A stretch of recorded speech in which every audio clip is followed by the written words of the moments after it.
every year in the rainy season in Sierra Leone.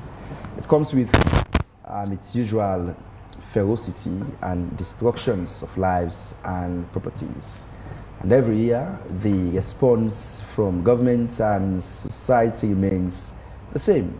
Such business as usual attitude and approach must change if Freetown is to remain a viable community with people living and working sustainably alongside the city's ecosystem and landscape. This morning, we're going to discuss the heavy rains, flooding, and the environment. What Council, NDMA, and the agencies are doing to prevent disaster in the country. In the studio this morning, we have Abbas Kamara, who is disaster officer at the Freetown City Council, and Mohamed Elba is the director of communications at the National Disaster Management Agency, NDMA. And similarly, so on Zoom, from the US, we have Professor Njai, who is a scientist, a lecturer, and of course, a Pan-African scholar and the founder of Project 1808. Gentlemen in the studios, I say good morning. Good morning and welcome to the program. Yeah, good morning. Good morning. Just so we're sure, Professor Njai, are you there? Good morning. Professor Njai, you're on Zoom. Good morning. Okay, as we see ways to get him, let's start off the conversation from our studios this morning. Let me start off from Council.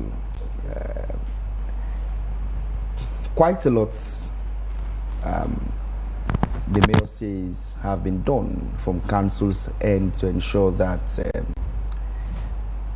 flooding within Freetown, talk less within Freetown because the Council is responsible for Freetown. Within Freetown becomes a thing of the past, but things seem extremely pervasive.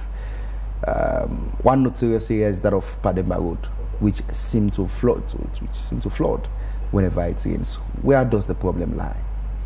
Okay. Good morning, viewers. I'm happy to be here, and I'm the disaster officer for Freetown City Council. Yeah, I think this is a perennial problem, year in, year out. Whenever we have torrential rain, we have flooding at the city, the municipality of Freetown. So Freetown City Council has a mandate to provide services to Freetonians. And one of the core services that we're providing hinges on addressing flood mitigation in Freetown. So as you rightly, in your intro, you mentioned that the Freetown City Council has been doing flood mitigation year in, year out, looking at critical storms, waterways in Freetown. So as our part of our intervention before the rainy season, we have done what we call mapping of critical flood-prone areas in Freetown. So went into these communities, the length and breadth of Freetown, from the west, Levuma, up to the east, that is Orugu Bridge, looking at areas that has the potential to flood in the rain season. And this mapping was done in consonance with the communities, structures that we have, the councillors. You know that we have councillors in Freetown, community stakeholders, and even youths. They participated in this flood mapping. And we've started the ball rolling as I'm talking. So basically, the areas that we identified, we have done some flood mitigation work in those areas with the communities and with the youths. But mind you, in terms of drainage clearing, waterways, alleyways, again, that falls under the mandate of the CLA Roads Authority. But however, since it affects the wide citizenry of the municipality, again, in the wisdom of the mayor and the wisdom of our chief administrator, we also go in to support flood mitigation. But Abbas, the solutions to these perennial problems are far-fetched. Sure. It seems nothing is being done by council, taking into cognizance the realities on the ground. Is council merely wasting the resources of Freetonians, more so during the interventions they say they've undertaken over the time? Because there are no solutions to the problems. I think we need to look at the causal factors, looking at the broader perspective in terms of the environment. Okay, a few years back, in the 90s, 80s, you look at the hillside of Freetown, covered, well-greenish areas. But now look at the hillside, well decapitated. Trees have been cut off. Yeah. So again, when there's a heavy rain, all of the soil washed down across the alleyways, the drainages. So it has a wider area of intervention. Yeah. It's not only us doing the flood mitigation, but again, rapid rural urban migration. Look at the way Freetown is planned. If you look at Freetown, the hillside, you have rapid housing taking place in those areas. So again, land use planning, okay? A few days ago when we had the disaster at New Englandville, we went there, yeah? And even to get to New Englandville, it was so challenging. People have constructed houses, shanty towns, on just at the banks of waterways, yeah? People are throwing dirty in the drainage. So it's a much bigger problem, much bigger problem. When we are doing the flood mitigation, yeah, you will see a whole lot of garbage in the drainage. And we have been doing that year in, year out. We did some work at Sani Abacha Street. Yeah, we went there, cleaned the drainages. After a day or two, you will see a whole lot of drainages whole lot of garbage in the drainages. So it's a much more wider issue that we need all hands on deck, all players, ministries, etc., to address the solution. I would like to usher in Eva, and I'm happy. I'll just take on what he mentioned, his last words about all hands on deck. And I'm happy that we have Abbas here this morning from FCC and you as well. I'm sure you might be tired by now, in the sense that, you know, there seems to be a consistent conversations that we've been having, and one of the reasons behind the creation of the NDMA is to centralize disaster response. Year in and year out, I asked the same questions, I think, earlier this year. You were here in a studio to have conversations around disaster. Why does it seem as if we're stuck in a circle? We're not moving beyond the everyday issues that we're having when it comes to disaster. Thank you very much. I actually don't think that we are stuck. What I think is happening primarily is the fact that the behavioral pattern of members of the public, it is, you know, it's what is consistent, and those patterns are inimical to not only, you know, their lives and their properties, but to their communities.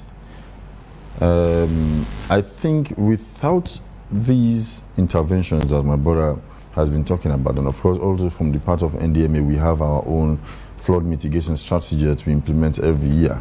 Without these interventions, these adaptation measures, I'm putting to you now that the impact of flooding will have been far more devastating.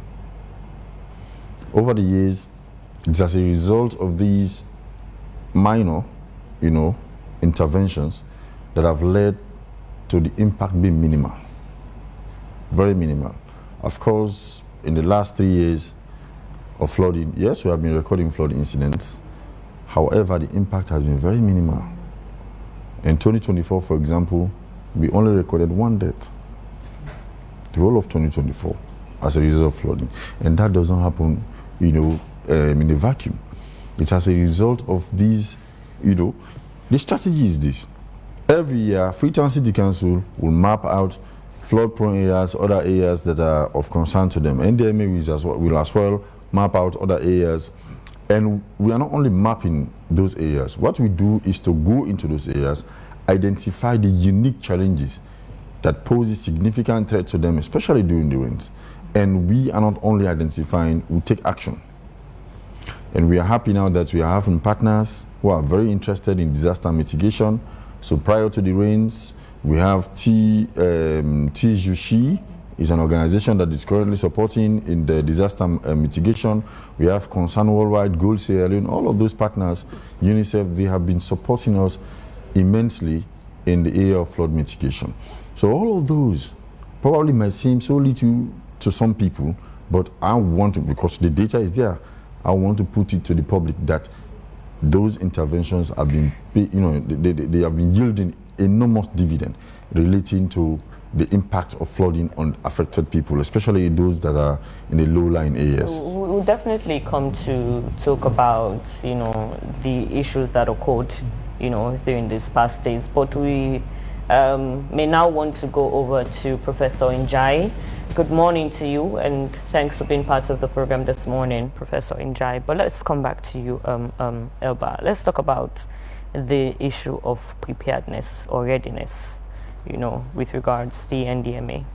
So one thing that we should get clear, this is a challenge for both the NDMA and Freetown City. I'm referencing Freetown City because Freetown probably seems to be the epicenter of flooding across the county, even though we have other incidents that do occur around the county, but it's not as grave, as compared to what is currently happening in Freetown.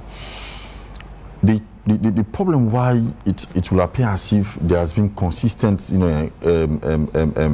occurrence of flooding in Freetown, and that all what we have been doing appears to not be enough in terms of our prevention and preparedness ahead of the rain, is because the problem to actually get rid of the problem.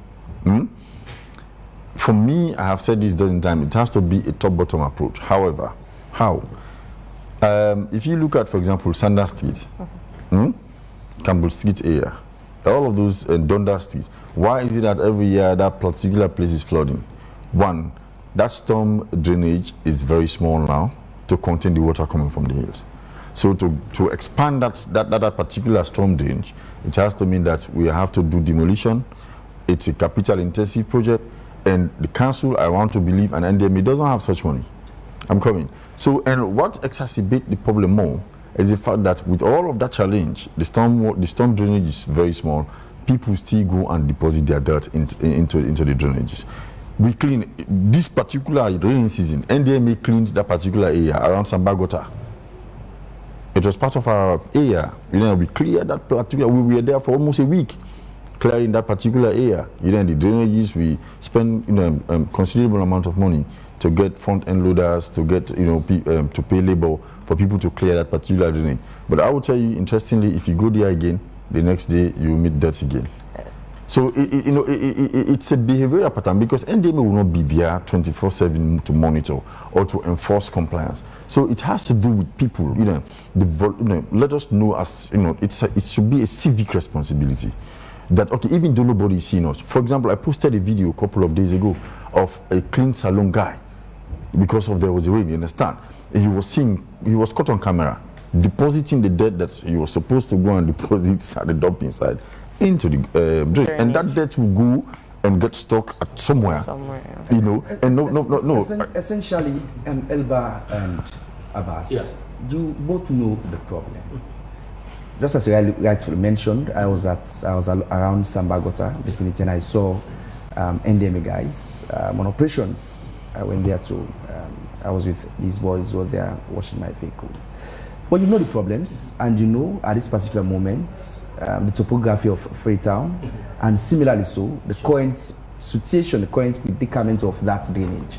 Why not find eminent solutions that will get these problems to be a thing of the past, rather than year in, year out, going for funds, embark on activities, and then the problem continues to be with us, Abbas. Okay. Why not find a lasting solution to this problem? I think I spoke about looking at the causal factors, looking at land use planning in Freetown. Okay, years back, Freetown was sparsely populated. Absolutely. Yeah, but now it's densely populated. Rural-urban migration, huge chunk of people coming to Freetown. Look at the sprawling shanty towns that we have. You go to Krupi, yeah, you go to Mabela, you go to Susan's Bay, look at the hillside. So until and unless we go back to the drawing board to see how we plan Freetown, I'm coming. When are we going back to that drawing board? Drawing board. So that's the clarion call. That's the clarion call. Okay, we have all of those laws, these laws, fantastic laws that we have. Okay, in fact, as I'm talking, there are consultation taking place at a higher level. Yeah. So once we get it right, definitely the issue of flooding, it will happen. Looking at the West, in America, Texas, it flooded. Looking at Bangladesh, India, it flooded. So these are perennial, even though these are first-class countries, they have all the structural system, but you do flood. But again, they know how to address it. So now, in terms of addressing it, you remember in my intro, I spoke about people throwing garbage. My colleague from NDMA also spoke about it. What we've done within the remit of Freetown City Council to address solid waste management, we have our bylaws now that have gone through Parliament. We are operationalizing that one now. We have divided the city into 8 blocks. 8 blocks. And we have service providers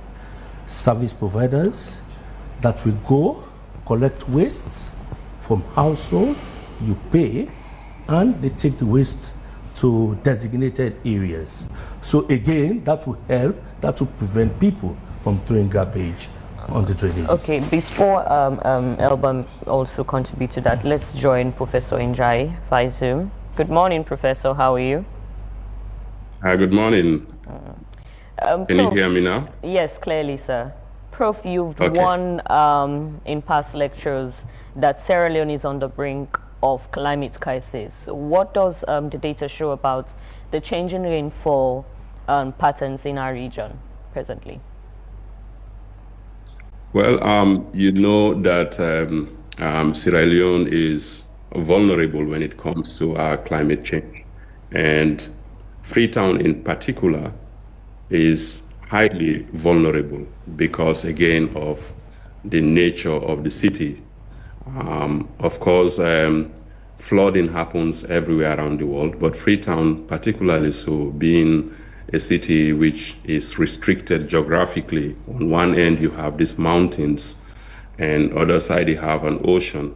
And with changes in climate and climate change, any amount of rise in sea level, most of coastal Freetown is one that is highly, highly vulnerable to inundation.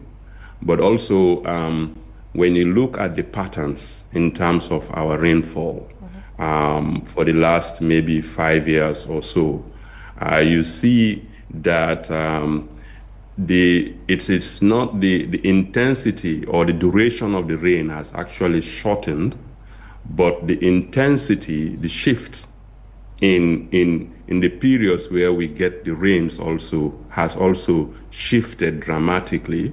So previously you will see a gradual rise from April, May, then you start going to June, July, then the max begin to happen around September, then it goes down, August, and then it goes down September, then it becomes more late, what we call the late line squalls. But now you see that you get a huge amount of the rain happening in the months of July, and then some of it in August. And it comes with such ferocity and intensity. And so there is definitely a climate factor playing a greater role. And it is much more dangerous because, again, in Freetown, the adaptive ability, our adaptation abilities have been very poor. Environmental stewardship of our Freetown Peninsula and all over Sierra Leone has been really, really one of the poorest I've seen around the world. And you have organizations that respond, that are not responsible for enforcement. You have organizations that are involved with the environment. You have organizations that are involved with lands. You have organizations, plentiful organizations that are interfacing with the environment. The environment is a very complex layer where the amount of organizations or entities that interface, that has to coordinate to make sure stewardship of the environment is done, are numerous. For instance, we have the National Protected Area Authority. We have Environmental Protection Agency, Ministry of Environment. We have Forestry. We have Ministry of Lands. Of course, the major responses when it's a disaster and stuff comes to NDMA. And then, of course, you have Freetown City Council, which is within that municipality. But again, you look at the way we have over the years for Freetown. Freetown is a very small city that basically was built for like 120,000 people by the colonial master. It was just carved out. Very small city. Population back was just around 120,000 people. Guma Valley Dam, for instance, built for very small population. That's Freetown. The actual Freetown geographically was from Upgon to Congo Cross, the city limit. So this became the part of city that was actually planned for the city. The rest of these other places, Wellington and all these places, were all mostly, what we call rural parts of Freetown that now became more and more amalgamated into this larger part. So now you have a city that was geographically mostly around 120,000, 220,000 people, now becoming a huge place for over 2 million people who are either commuting in or commuting out. So you have a lot of things happening. The stewardship of the environment, when it comes to one of our major problems in Freetown is uncontrolled and unplanned settlements on top of these hillsides. The degradation of our hills, the mountains, removal of all forest cover, all forest protection. That is one of the major problems, increasing the runoff downhill and then reducing infiltration down. So everything that comes up, soil, debris, everything just finds its way downstream. And there is, just, on the other end, we are removing mangroves. We are, people are building on mangrove areas. We are uncontrolled sand mining around the coast. So all along, I'd say that with intensity of rain that is expected from climate change, look at the months of July now. Look at the rain that came the last few days. And now we, on the other hand, also our adaptive ability, poor environmental stewardship, lack of coordination among agencies. I will say in a nutshell that for me, and I've written over and over, Freetown is a geographic hazard. And we need to be on the much more serious. The rain that came a few days ago, if that rain had continued on for a couple more hours, it will have caused one of the greatest catastrophes we will think of. Because, Professor all over Freetown became beds of rivers. So there are a lot of issues, and we are really boxed in, and really we have to be much more serious as a people, as governments, as institutions mandated to steward the environment. It has to be more serious, because Professor the two things yourself and many other stakeholders, including the guests in the studio this morning, have labored on the problems, the challenges that Freetown and Sierra Leone in particular does encounter. You've already said Freetown is a geographical disaster. What do you think are the immediate solutions that we should implement to see this age problem become a thing of the past. Because even with the efforts that have been put in place by NDMA and Council, among other stakeholders, the problems seem extremely pervasive, flooding all over the place. Pademba Road is becoming unbecoming. It's becoming a death trap. Take a look, I think it was New Englandville, where about 4 people lost their lives. And the problem seems to continue. It seems the problem is with us. What do you think are the remedial solutions at this particular moment? So I think first and foremost, I mean, I will come to a few, solutions that I've, thought about. And I wrote a very important article 5 years ago, and I've actually circulated it. And I hope people from the different agencies can read it and can see a wide range of suggestions that I gave about what we can do for Freetown.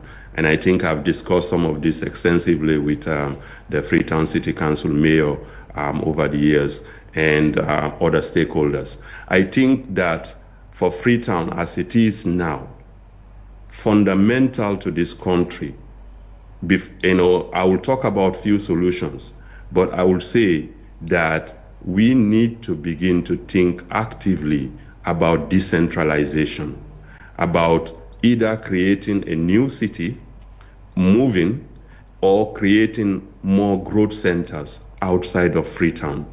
Growth centers that allows for economic activity out of Freetown, remove the shock of these populations. If you look at, we did a study a couple years ago, and you see the inflow in the morning towards everything is coming towards Freetown, from Waterloo all the way, everybody's coming towards the city center. And then you go the other way towards Godrich, and you see it starting from 4 a.m. in the morning, picking up around 8 a.m. And then you get this huge, massive influx of people. And then in the evening, you see everyone emptying out. Because historically, since independence, successive government, not one, not the other, has not done the thing of proper decentralization of the city. We need to move things out of the city. We need to begin to think about, at the moment, from a transformational point of view, we need to begin to think about how do we create a new city. Successive government, think more around politics, think more about how to stay in power or how to consolidate power, rather than actually focusing on transformational development paradigms that can become a lasting legacy for them, whether they are in or out of government. So let's think about that. Let's think about all these agencies that are interfacing with environment. Ministry of Lands is selling lands fitty-fatta. Environment, who is enforcing the environmental thing? Where is NPAA? So how can there be a super body? Can there be a super body that then say that is actually the custodian of enforcement? NDMA is a disaster management agency. It is not for enforcement of it. It's supposed to respond. It is not for enforcement. It's when you have a national disaster reaching a certain level, then you bring in NDMA. So there has to be, on the day-to-day, and body.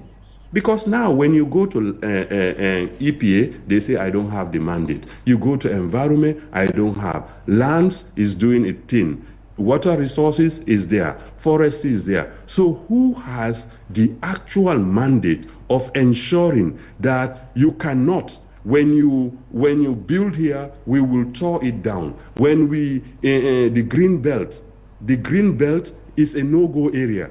You cannot build above this line. But look at what is happening now. Look at Regent. Look at even Takugama, Chimpanzee Park. We cannot even protect it in this country, for goodness sake. You go to all these other countries around the world, they have their problems, but they don't mess with their hilltops. They don't mess with the areas around that, because that's the green belt. But we, on the other hand, people go, they build on waterways, they build massive structures on top of these hills, clear all the vegetation around these hills geologically are what we call very unstable. Geology, the soils that are there, they are very, very unstable. The rocks are not, they are still forming geologically. And so you go in and put massive structures on top of this. It's just a recipe to create landslides, right? Professor And then the enforcement of things, right? So there has to be, entities that says, okay, we have the policies, we have the things, but where is the massive enforcement of things? Where are the penalties for doing something, right? Professor there has to be a lot more. Professor And then think I about also the incentive. I understand it as you said, the laws and regulations are there, but they seem not to be working. These two fine gentlemen are still with us in the studios. Elba and Abbas, you've seen on that video, you've seen the force the water seems to be coming with. Because Njai seems to be profiling that government needs to set up another agency that should be there to address the issues, whereas when it gets out of hands, that is then where NDMA should come in. Things seem extremely worrying from what we've just seen. It's July, and thankfully this July it seemed better because last year it rained from July 1st to July 31st. This one seems better. Either of you could take. Yeah, so I have listened to Dr. eloquently laying out some of the things I think he thinks that should be done, in order for us to get it right. He has also outlined some of the challenges. However, NDMA, yes, indeed, we are there to manage disasters, but our mandate is not only to respond. Our mandate is also to mitigate. And we have been doing a lot of mitigation exercises that have, helped us to actually reduce the impact of most of these, especially flooding in Western area. To some extent, the area of, issuance of building permits, I think we have structures in place that, is enough to ensure that we're able to get it right with our environment. The Environmental Protection Agency is there. They are there to actually formulate policies, relating to how our environment should be utilized, impose fines, especially on companies, for example, doing hazardous activities that pose significant threats. And we also have the Ministry of Environment that is, there also to manage our environment. We have NPPA, who employ forest guards to, and station them across various protected areas to ensure that there's no infiltration. To a very large extent, I agree with him that yes, indeed, the area of enforcement is a bit of a challenge that we have all agreed here, because we want to agree that if you go to some places, for example, like us, when we are doing our mitigation exercises, you go to certain places, I have said this repeatedly, that people building in areas that they should not build, beyond demarcated zones, on hilltops, but they will present a valid building permit to you, which is a concern to NDMA. Because if people are being given, valid building permit to construct houses where they should not construct houses, I think it undermines, the effort of both, players. It could be City Council, NDMA, and even NGOs who are actually doing everything possible to ensure that we're able to get it right when it comes to how people build their houses and where they should construct their houses. So that is why the NDMA, we have been advocating that the directorate that is responsible for the issuance of building permit the composition should be expanded, should be expanded a little bit to fit other players. For example, we'll say we have proposed that we get one person from the Sierra Leone Institution of Engineers so that they'll be able to provide continuous oversight during the course of the construction. Somebody from the geoscientists, for example, to test the soil and water view. Somebody from NDMA that will do the assessment to know that, yes, indeed, this particular area is fit and proper for such a construction. And so if we start to do that, I believe we'll start to get it right.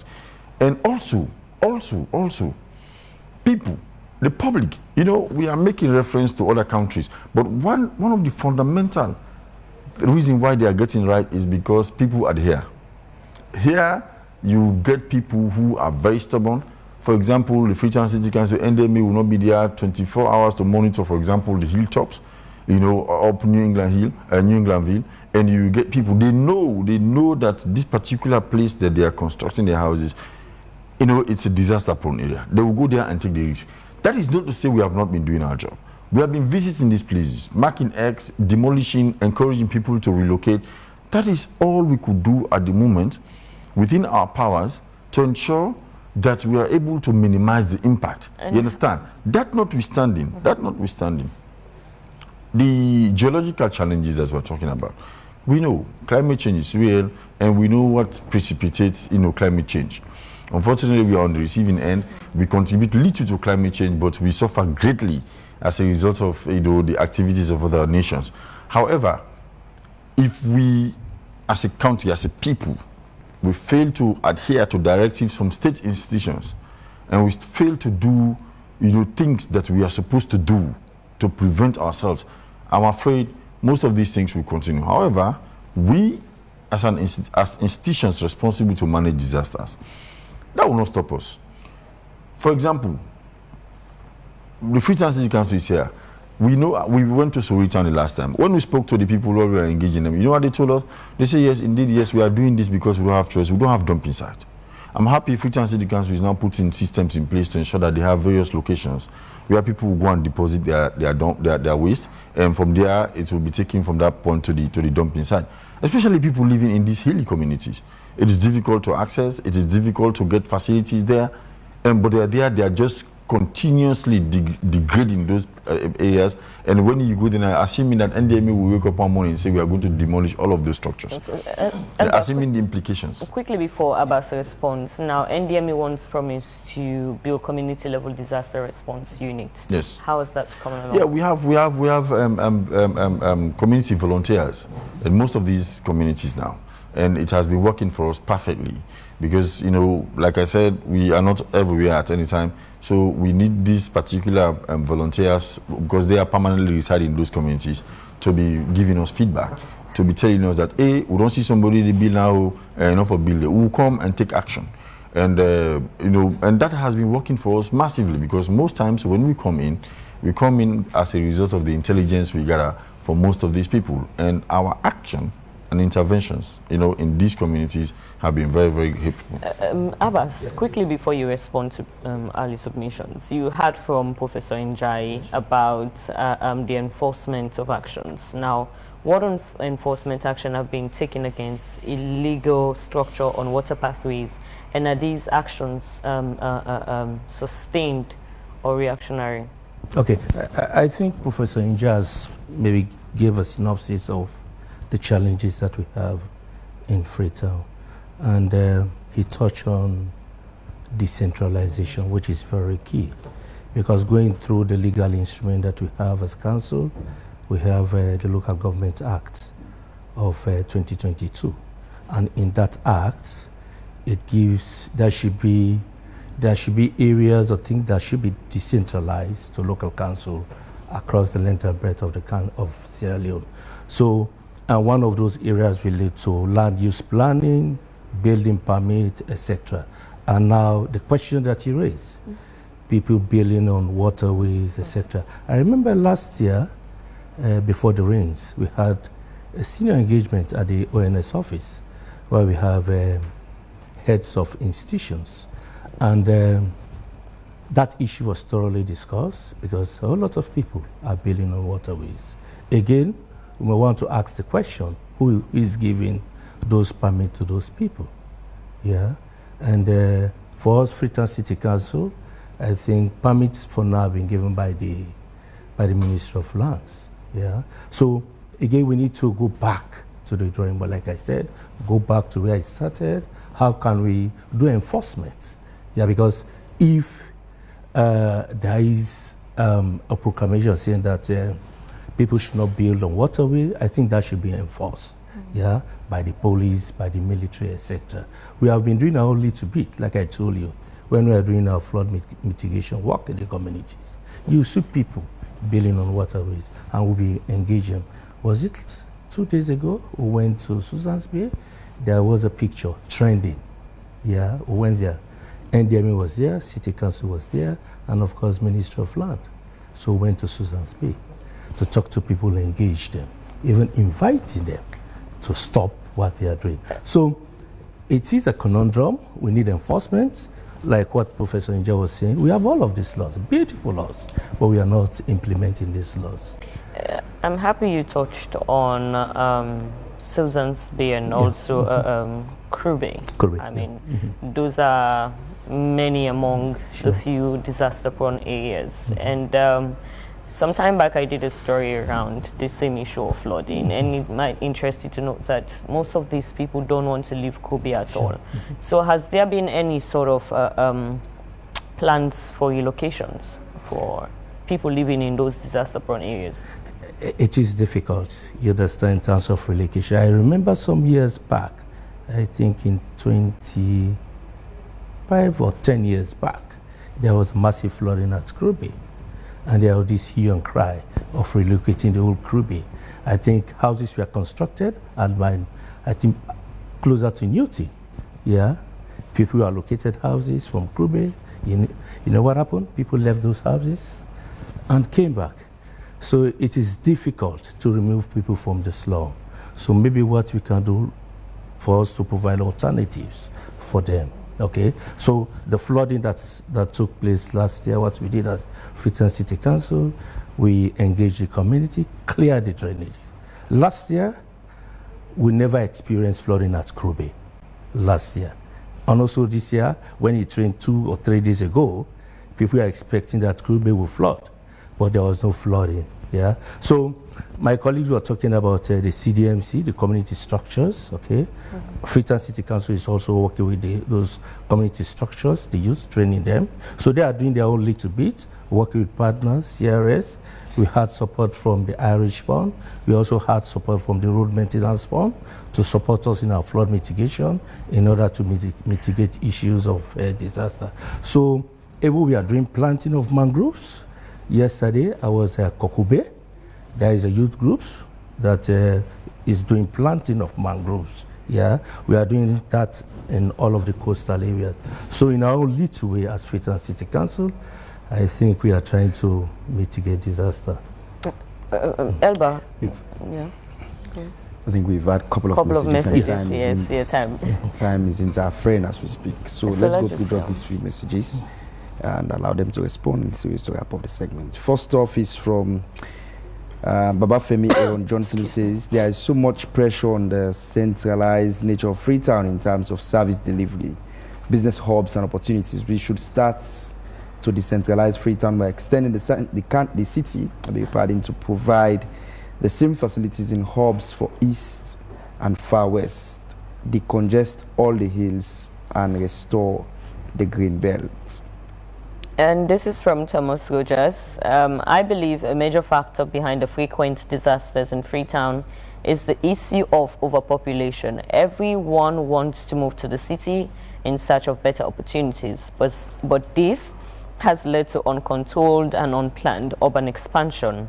People build homes wherever they can find space, often in unsafe areas like hillsides, flood-prone zones, or near drainage paths. Unfortunately, even when these structures are clearly hazardous, others still choose to rent and live in this simply because they are desperate to stay in the city. This situation not only increases the risk of disasters, but also makes emergency response and urban management extremely difficult. Momo Joanna says some government offices are not supposed to be in Freetown. Decentralization is not working in Sierra Leone. Every bit of documents you need in Freetown, except you go to Freetown. We are still in the colonial system. Why do we think all these issues can't happen? And Baba Femi says there is so much pressure on the centralized. I've just gone through that one. Swissman also says that one thing we are happy about is the fact that Council is paying their workers, and the Office of National Disaster Management are also paying their workers so that their homes will never run dry. But when we are talking about the work they're doing, trust me, the Freetown City Council, SLRA, and the Office of National Disaster are not doing anything to protect the people. They're repeating the same explanation every time they're called on TV. Joseph Josiah says, here we go again, recommending to create more agencies, offices, which will not really change anything because people are not honest when it comes to implementation. Cherno Umoba says, thank you guys for the comprehensive analysis. Most Sierra Leoneans are building without building permit. Mark 10 says, most recently 3 people lost their lives when a fence collapsed on their house during a heavy rain at New England Village in June. 3 people also died after a 3-story building under construction collapse at Lumley. It's high time government implements stringent building regulations and an effective permitting system. I think those are the a lot of messages. And Donald Box says, we do not need the government to set up any other disaster management agency. It's all waste of financial resources. We need a new city to be created by our government. Last for mine is from Momo Journal says, people build makeshift structures everywhere anyhow, blocking water runways, dump waste as they feel. Nature is responding. We respond to these messages and we see ways to fold up and usher in sports. Okay, I think, thank you very much for the questions. I think people are following, and the callers actually touch on decentralization, like what you have been saying, how better decentralize, yeah? Again, for Freetown City Council, we are part of the local governance structure at local level. Yeah, so we have the legal instrument that will work if we have the Local Government Act of 2022, and it speaks volume of decentralization. Yeah, maybe we need to look into that because there are issues around land use planning, which is very critical, building permits. Yeah. Does decentralization speaks to what the Minister of Local Government is profiling? Division of Freetown into 2 and that of Western Urban and Rural. Well, I don't want to go into that. We are looking at what we are saying. Freetown City Council is part of local governance structure, and in the Local Government Act, there are functions embedded into that, and one of those functions speaks about land use planning, building permit, etc. For us, we have our council, we know the communities. We touch base with the community at a daily basis, so we know people that are building in different areas. We can provide those information. What we are saying, maybe we operationalize, maybe implement the Local Government Act of 2022. Yeah. Look at overpopulation. I think we've delved more on that.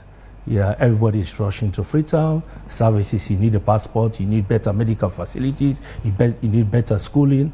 Maybe university, it is now we have universities in other areas. So everybody, there is a mad rush into Freetown, and the services are few and far between. So we have people building in slum areas, shantytown, across the city. For Freetown City Council, I think with NDMA, I think we are doing our level best to look at all of these issues, and we continue to work with other partners, with the ministry, with the government, with NGOs to see how best we can address some of these issues. Elba. Yes, so I think to a very large extent we are in tandem with most of the solutions, enforcement, and of course also we know some of the problems, urbanization, uncontrolled building. For NDMA, because of that is the more reason why we are currently looking at our act and see how we can strengthen the act to ensure that we are able to position the agency to act more tougher in terms of enforcement. Because as it is now, we need to partner a lot, with other institutions that have, related mandates relating to what we do and to how to prevent. Because, for example, now, if we need to draw the attention of road accident, for example, which normally is a disaster, we need to go through the SLRSA. If we need to look at, like previously when we did an assessment on the cause of building collapse, we need to bring in standard BO because they are, they have the mandate to ensure that they are, importers import quality iron rod. because we realized that that was a fundamental challenge.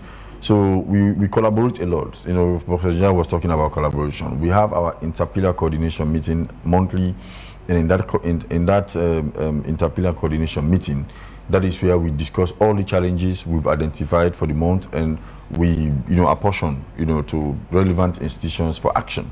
So everybody will know what to do, before the other interpillar meeting. But I think to a very large extent we have been doing very well. We will continue to, intensify our flood mitigation strategy ahead of the rains. We want to also admonish the public, please. Yes, indeed, we have these institutions. Yes, indeed, we have laws. But you have the obligation to take care of yourself first.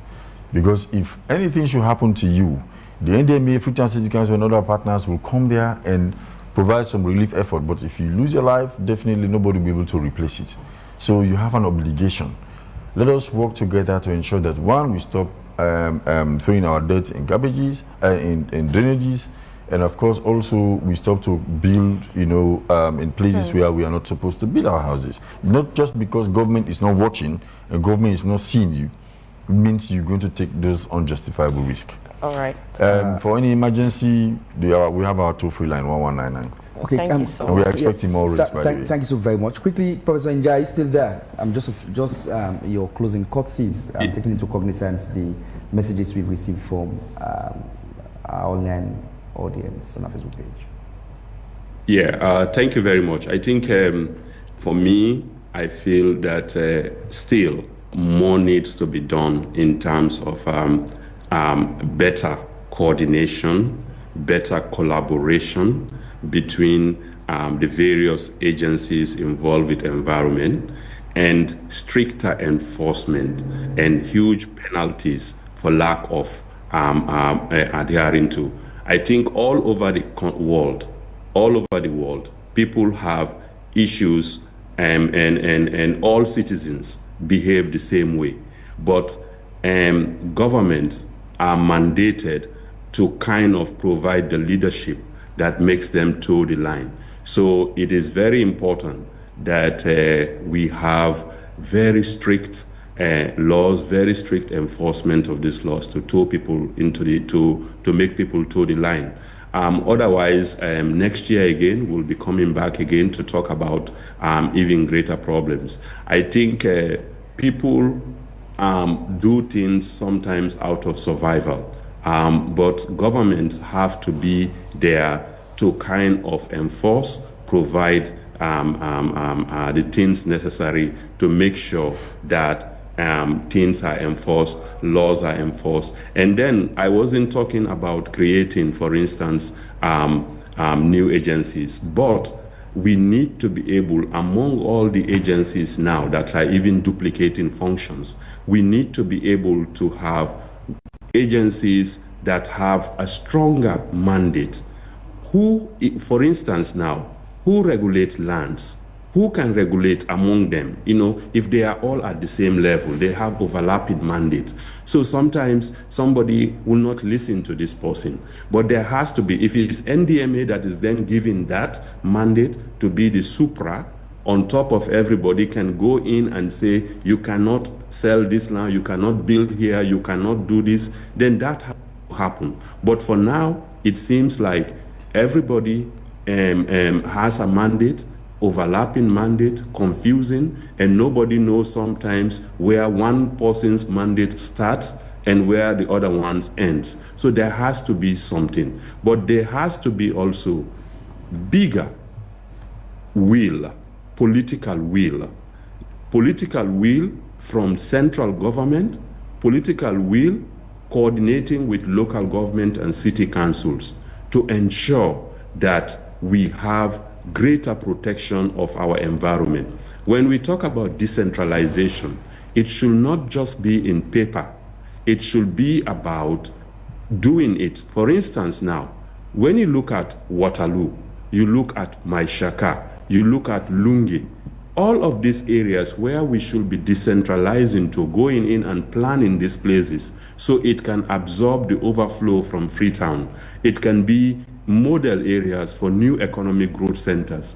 We are not planning anything. And all these places are becoming congested, and all of these places are becoming, areas that, in future we cannot even do anything there. Okay. And to me, to say that even that we are doing something, when you look at today, just drive down around Regent. Why is Takugama under threat? Why are we still building all over the hills of this city? And I mean, I think we have to turn around. It's, for me, we can blame citizens, but citizens are like children in your house. If you are a dad and you cannot control your children, that's a problem from your side. So you have to blame yourself. Leadership, country's governance has to be the thing that makes everybody toes the line. The citizens of America will behave the same way like citizens of Sierra Leone, but the laws in America, penalties for doing not going against the law is so high that people toe the line. Okay. But anywhere around the world where you cannot enforce, where people, even in higher places, who are building on top of the hills. The people who are building on top of the hills are not the poor people. They are rich people, rich mansions, big houses. They are the rich people. They are the ones also going against some of the things, going in green belts. So we have to be very, very sincere. For me, when it comes to issue of the environment, I have nothing, because it is an important issue for me that I'm very, very passionate about, that we have to protect and we have to do proper environmental stewardship. Because one thing I know, if you don't protect the environment, you destroy the environment, build on mangroves, remove the sand around Lumley Beach, Aberdeen Beach, remove the forest. Nature does not forgive nor forget.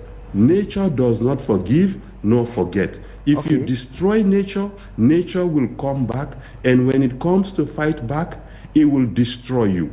So let's be all, as a country, from government and people and everyone, to think about proper environmental stewardship. If we don't steward the environment well, we face enormous problems. Thank you so much, Professor Njai. Thank you, Professor Njai. We take those to be your parting courtesies. Gentlemen, just a quick message on our Facebook page, a letter from Salim Ismail Kondo, who says, DIYV, this is to report that I, Salim Ismail Kondo, have made formal reports to EPA, NDMA, ONS, and FCC regarding the blockage old gutter at 60C Smart Lane, New Englandville. Sadly, actions has painfully slow.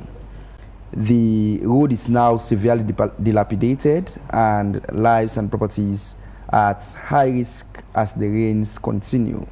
2 months ago, FCC demarcated the area and promised restoration, yet nothing has been done.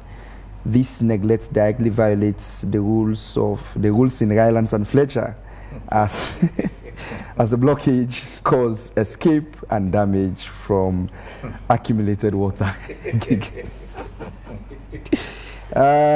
We urgently call on FCC to fulfill duty and restore the gutter before disaster strikes. Thank you, Salim Ismail Kondo. It reminds me of Dr. Bine, the law of thought. But quickly, I think he makes points with regards to the pointers to say. Yes, quickly. Yeah, thank you very much. I think we received so many of these complaints from across the city.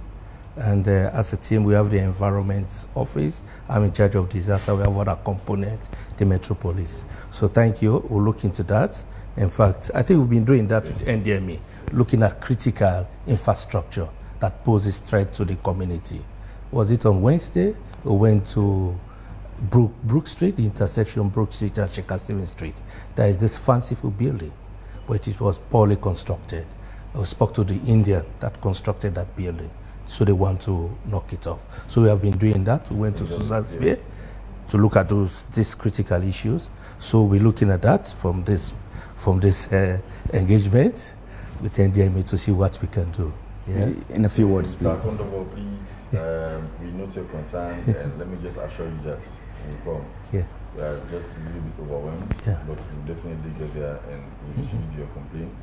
and it is not that we don't want to do anything about it. Definitely, we receive these complaints on a daily basis. And to be honest, when I say we are overwhelmed, we are very much overwhelmed. Of course, just imagine our staff capacity and the number of issues, the ongoing, uncontrolled building, the number of dilapidated houses, some people will snap, any kind of structure now they will snap and forward it to us for action. So we are very much overwhelmed, but we'll definitely come there. So please, like I have always maintained, you have an obligation to protect yourself. It is not that the NDMA will not enforce compliance. Okay. It is not that most of these institutions will not enforce compliance.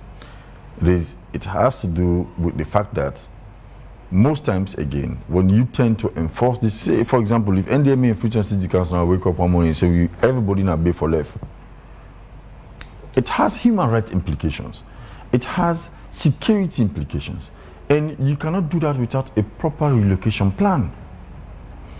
And the NDMA does not have such funds to do a proper relocation plan. So what we have been doing and what we want people to know and see and appreciate is the fact that we have been developing adaptation measures, because this is where they reside at the moment, and we are helping them to adapt in certain areas where we know for a fact that adaptation will not take place. We'll ask them to leave. This is a conversation that will continue because of... Exactly. Yes, this is a conversation that will definitely continue. I'm sorry, this is all time permits us to bring.